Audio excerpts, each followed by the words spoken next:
Bismillahirrahmanirrahim. Assalamualaikum warahmatullahi wabarakatuh.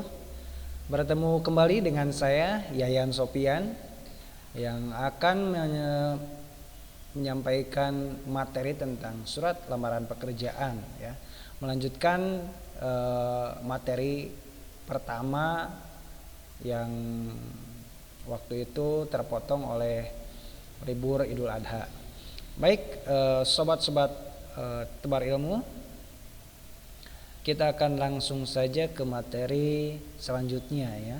Yang kebetulan untuk materi hari ini kita akan membahas tentang menentukan unsur-unsur kebahasaan surat lamaran pekerjaan.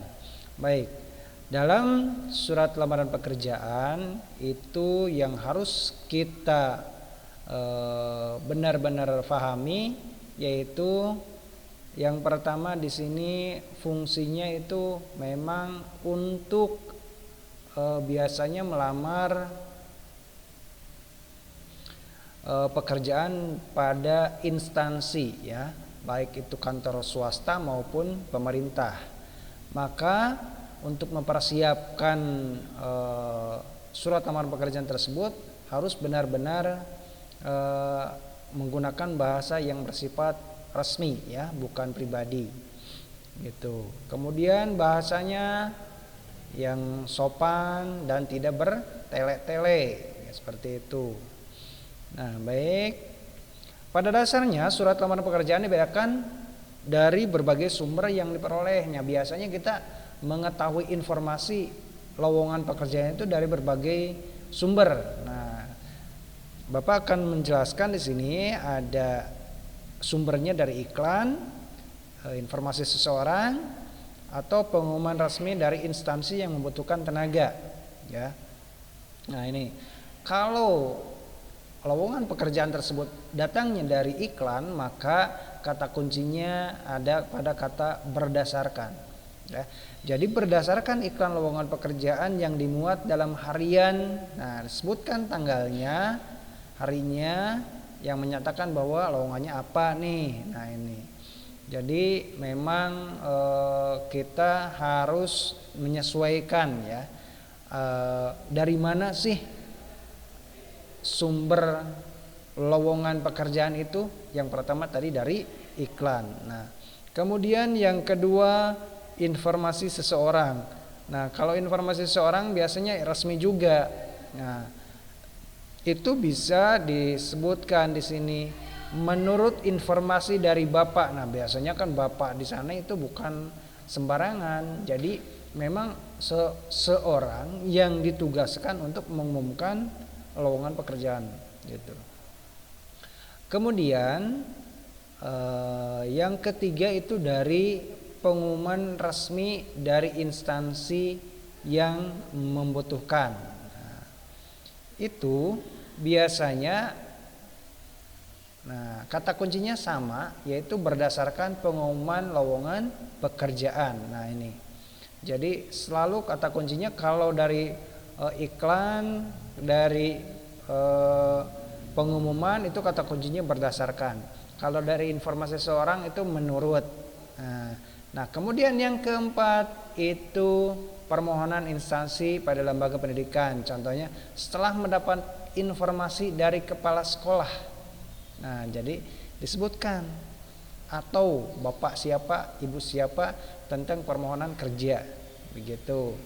Nah, kemudian itu kan dari informasi ya, dari informasi. Nah, sekarang inisiatif sendiri. Nah, kalau inisiatif sendiri, nah ini yang bertanda tangan di bawah ini. Nah, gitu. Jadi kalau tadi ada yang kata kuncinya ada kata berdasarkan, ada kata menurut. Nah, kalau inisiatif sendiri ini yang bertanda tangan di bawah ini titik dengan ini mengajukan permohonan untuk diterima sebagai karyawan pada, sebutkan saja. Nah, gitu. Nah, ini yang harus diperhatikan oleh pelamar pekerjaan. Kemudian ketentuan-ketentuan yang diperhatikan dalam lamaran pekerjaan terkait dengan bahasa yang digunakan. Nah, ini bahasa surat harus baik dan benar ya. Kemudian yang kedua, bahasa surat menggunakan kata-kata yang sopan, jelas ya. Jelas sekali. Jadi karena maksud dan tujuan kita kan agar diterima pada instansi atau tempat yang kita tuju, maka kita harus menjaga bahasa yang baik dan benar, juga menggunakan kata-kata yang sopan. Kemudian bahasa surat berisi kata pengantar yang jelas, singkat, padat, informatif, dan tepat sasaran. Artinya tidak bertele-tele. Baik.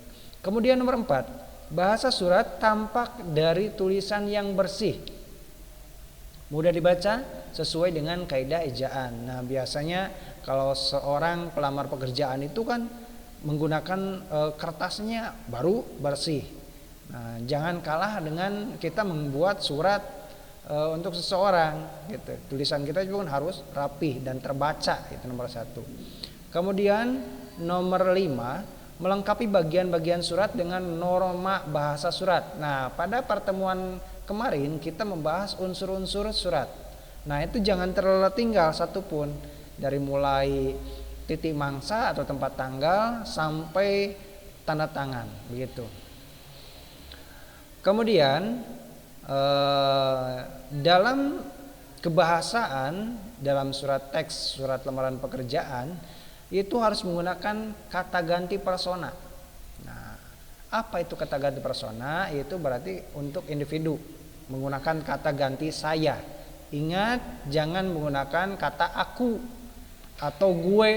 Nah, jangan salah itu ya, itu salah. Jadi kalau surat lamaran pekerjaan itu harus resmi, menggunakan kata ganti pertama, yaitu saya. Kemudian menggunakan kata sapaan. Apa itu sapaan? Nah, sapaan kan ketika kita melamar pekerjaan pada suatu instansi, kita biasanya tidak tahu nih itu yang akan menerima kita itu bapak atau ibu. Nah, jadi itu gunakanlah dua-duanya, bapak garis miring ibu. Jadi, jangan menggunakan kata sapaan Anda, gitu kan, biasanya Anda saudara, tidak seperti itu. Jadi dalam surat lamaran pekerjaan harus menggunakan kata sapaan yang sopan, yaitu bapak atau ibu. Kemudian cara pengucapan terima kasihnya pun harus benar-benar sopan atau tidak bertele-tele. Biasanya kita menggunakan kalimat atas perhatiannya saya ucapkan beribu terima kasih. Nah, kalau ada beribu terima kasih berarti ada 500 terima kasih dong. Jadi itu jangan ada. Cukup dengan saya mengucapkan terima kasih, seperti itu. Kemudian menggunakan salam pembuka, itu jelas ya. Dan diakhiri dengan ucapan terima kasih. Tadi kita sudah bahas. Baik. Kemudian dalam surat lamaran pekerjaan pun aturannya yaitu ditulis di kertas yang berkualitas. Tidak boleh bolak-balik. Nah, jadi kalau bisa ada 2 lembar itu jangan bolak-balik gitu. Surat lamaran pekerjaan yang ditulis dengan huruf dibuat sendiri oleh pelamar. Nah, jadi jangan kita tulisan saya jelek nih, jadi kita nyuruh tetangga, nyuruh teman, tidak. Jadi kita sebisa mungkin untuk membuat surat lamaran pekerjaan sendiri, begitu. Ketiga, surat lamaran pekerjaan yang diketik menggunakan jarak pengetikan 1,5 spasi. Nah, kadang itu dalam membuat surat lamaran pekerjaan itu ada yang memang harus ditulis dengan catatan atau tulisan sendiri, dan ada juga yang memang diperbolehkan untuk ditik ya. Kemudian yang keempat, surat lamaran bebas dari coretan dan koreksian. Nah, biasanya kalau ada kesalahan kita tipek tuh, kita koreksi, tidak boleh. Lebih baik kita buat ulang lagi. Kemudian isi surat lamaran pekerjaan harus menunjukkan sikap optimis bahwa pelamar akan dapat bekerja dengan baik. Nah, jadi kita jangan pesimis. Kita harus meyakinkan dalam tulisan tersebut bahwa kita bisa. 6. Isi surat lamaran tidak boleh bernada memelas. Saya mohon, ya, tidak bisa.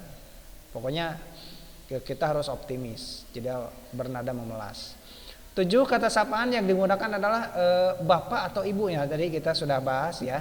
Jadi kata sapaannya bapak atau ibu, bukan saudara. Karena kita tidak mungkin bersaudara dengan mereka. Kemudian 8. Surat lamaran disertai dengan data pribadi.